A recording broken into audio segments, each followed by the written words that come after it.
ഒരു നൂറ്റാണ്ട് മുമ്പ് കേരളത്തിനകത്തും പുറത്തും വളരെ പ്രശസ്തനായ പണ്ഡിതനും മുഫ്തിയുമായിരുന്നു ഷെയ്ഖ് യൂസുഫുൽ ഫൽഫരി റളിയല്ലാഹു അൻഹു. മലപ്പുറം ജില്ലയിലെ പള്ളിപ്പുറം എന്ന പ്രദേശത്ത് കുന്നുമ്മൽ മടത്തൊടി സൂഫി കുട്ടി ഹാജിയുടെ മകനായി 1854 അദ്ദേഹം ജനിച്ചത്. പള്ളിപ്പുറം എന്നത് അറബിയിൽ പറയുന്നതാണ് ഫൽഫരി. അറബിയിൽ നിന്നും പഴയ കാലത്ത് ഇവിടെ കുടിയേറിപ്പാർത്ത കുടുംബമാണ് മടത്തൊടി കുടുംബം. അറബി സാഹിത്യ രംഗത്ത് പ്രതിപാദനരായ അനവധി പണ്ഡിതന്മാരെ സംഭാവന ചെയ്ത കുടുംബമാണിത്.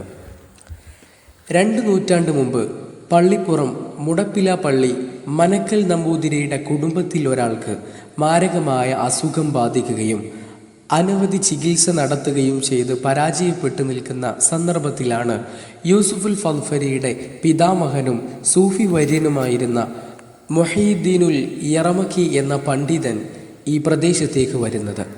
അദ്ദേഹം ആത്മീയ ചികിത്സയിലൂടെ അസുഖം ഭേദപ്പെടുത്തിയെന്നും പ്രത്യുപകാരമായി അന്നത്തെ ജമ്മിമാരായിരുന്ന മുടപ്പില പള്ളി നമ്പൂതിരി കുടുംബം അവരുടെ അധീനതയിലുണ്ടായിരുന്ന കുന്നുമ്മൽ പറമ്പ് സൗജന്യമായി നൽകുകയും ചെയ്തുവെന്നാണ് ചരിത്രം. കാലങ്ങൾക്ക് ശേഷം ഈ കുടുംബത്തിലെ ഒരു പണ്ഡിതൻ പടിഞ്ഞാറ്റുമുറി പുഴക്കരയിലുള്ള മടത്തൊടി എന്ന പ്രദേശത്തേക്ക് മാറി താമസിച്ചതിനു ശേഷം കുന്നുമ്മൽ മടത്തൊടി എന്ന പേരിൽ ആ കുടുംബം അറിയപ്പെട്ടു. മുഹീദ്ദീനുൽ യറമക്കിയുടെ മകൻ സൂഫിക്കുട്ടി ഹാജിയുടെ മകനായി ജനിച്ച യൂസുഫുൽ ഫൽഫരി പ്രാഥമിക പഠനം സ്വദേശത്ത് നിന്ന് അഭ്യസിച്ചതിനു ശേഷം താനൂർ പള്ളിയിൽ അബ്ദുറഹ്മാൻ ഷെയ്ഖിന്റെ കീഴിലാണ് വിദ്യാർത്ഥിയായി ചേർന്നത്.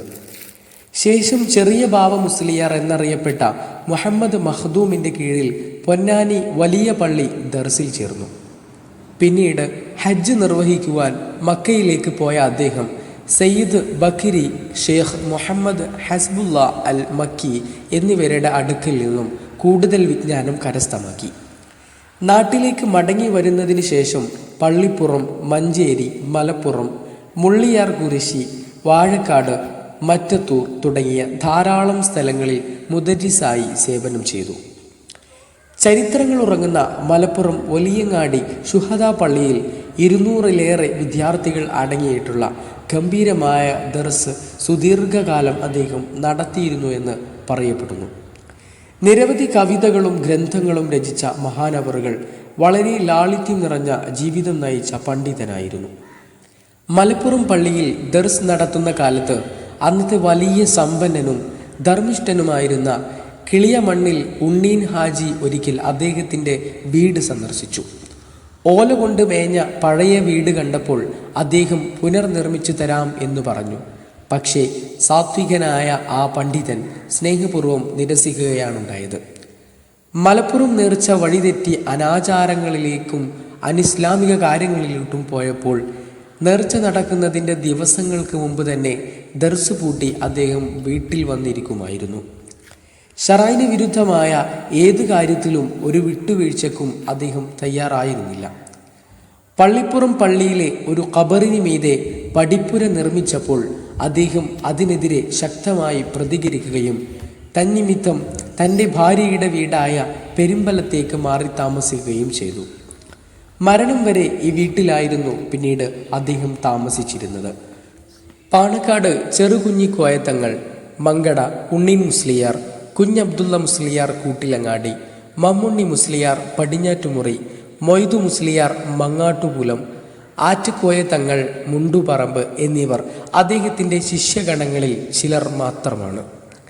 ജനഹൃദയങ്ങളിൽ ആഴത്തിൽ സ്വാധീനിച്ചിരുന്ന അതുല്യ പ്രഭാഷകനും കൂടിയായിരുന്നു അദ്ദേഹം. മറ്റത്തൂർ മഠത്തിൽ അവറാൻ മുസ്ലിയാർ എന്ന പേരിൽ അറിയപ്പെട്ടിരുന്ന അബ്ദുറഹ്മാൻ മുസ്ലിയാരുടെ മകൾ കുഞ്ഞി ഫാത്തിമയാണ് ആദ്യ ഭാര്യ.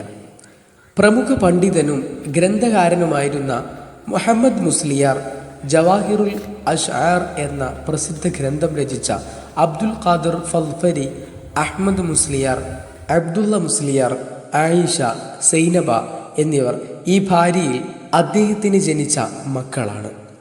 വടക്കാങ്ങരയിലെ സുലൈമാൻ കുരിക്കലുടെ പുത്രി ആയിഷക്കുട്ടിയാണ് രണ്ടാമത്തെ ഭാര്യ.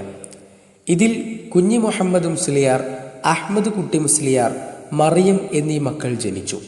ഇവർ പെരിമ്പലത്തുള്ള വീട്ടിലായിരുന്നു താമസിച്ചിരുന്നത്. അല്ലഫൽ അലിഫ് എന്ന കാവ്യത്തിന് അദ്ദേഹം ഒരു ഹാഷിയ എഴുതിയിട്ടുണ്ട്. അദ്ദേഹത്തിൻ്റെ മറ്റൊരു കൃതിയായ ഖസീദത്തുൽ ബദരിയ നിരവധി പേർ പകർത്തി എഴുതിയിട്ടുണ്ട്. ജൽബുൽ മുന വദഫ്ഇൽ അന എന്നാണ് ഇതിന് പേര് നൽകിയിട്ടുള്ളത്. ഈ ബദരിയത്ത് ബൈത്ത് 1918 പാണക്കാട് ഒറ്റകത്ത് ചോലക്കൽ സൈനുദ്ദീൻ മുസ്ലിയാർ പകർത്തി എഴുതിയത് പാണക്കാട് അദ്ദേഹത്തിൻ്റെ പേരമകൻ്റെ വീട്ടിൽ സൂക്ഷിക്കപ്പെടുന്നു. യൂസുഫുൽ ഫൽഫരിയുടെ മകൻ അബ്ദുൽ ഖാദിർ ഫൽഫരി സ്വന്തം ചെലവിൽ 1930 അച്ചടിച്ച പ്രസ്തുത ഗ്രന്ഥം കിഴക്കേ പാണ്ടിക്കാട് പള്ളിയിൽ സൂക്ഷിക്കുന്നുണ്ട്. അനവധി പേർ ഫത്വ തേടിക്കൊണ്ട് അദ്ദേഹത്തിൻ്റെ അടുക്കൽ വരാറുണ്ടായിരുന്നു. ഹിജ്റ 1336 ശവ്വാൽ 1 അഥവാ 1918 ജൂലൈ 10 ബുധനാഴ്ച ചെറിയ പെരുന്നാൾ ദിവസം അസുർ സമയത്ത് ഷെയ്ഖ് യൂസുഫുൽ ഫൽഫരി ഈ ലോകത്തോട് വിട പറഞ്ഞു. പെരിമ്പലം ജുമാഅത്ത് പള്ളിയിലാണ് അദ്ദേഹത്തെ മറവ് ചെയ്തത്.